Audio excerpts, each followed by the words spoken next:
আজকের ব্যস্ততম পৃথিবীতে এবং চরম প্রতিযোগিতামূলক দৈনন্দিন জীবনে নবীনরা আমাদের সমৃদ্ধশালী ঐতিহ্য এবং অতীতকে স্মরণ করার সময় খুব কম পায়। এটা সবচেয়ে গুরুত্বপূর্ণ হয়ে ওঠে যখন দেশ আজাদি কা অমৃত মহোৎসব পালন করছে। ভারতে উপনিবেশিক শাসনের বিরুদ্ধে লড়াইয়ের একটা অসাধারণ কাহিনী গড়ে তোলে হিংস্রতা, যার কোনো ক্ষতি করতে পারে না, বরং এটা এমন একটা কাহিনী যা এই উপমহাদেশের দৈর্ঘ্য ও প্রস্থ জুড়ে সাহস, বীরত্ব, সত্যাগ্রহ, উৎসর্গ এবং বলিদানের বিচিত্র সব গল্পে পরিপূর্ণ। এই গল্পগুলো ভারতের সমৃদ্ধ সাংস্কৃতিক উত্তরাধিকার ও ঐতিহ্য বহন করে। সুতরাং অজ্ঞাত বীরদের নিতান্তই স্বল্প পরিচিত স্বাধীনতা সংগ্রামী হিসেবে সংজ্ঞায়িত করার প্রয়োজন নেই।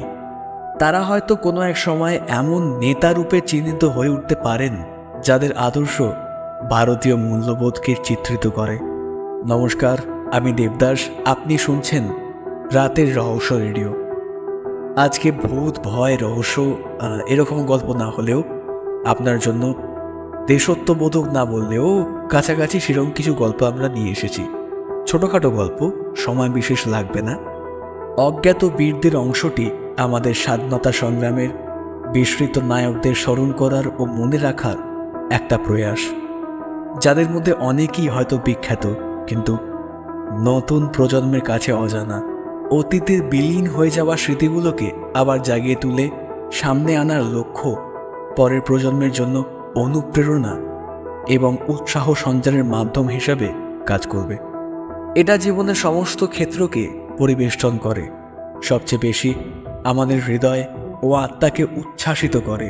আমরা আমাদের অজ্ঞাত নায়কদের সম্পর্কে সচেতনতা বাড়াতে না পারলে ভারতের চেতনা অসম্পূর্ণ থেকে যাবে।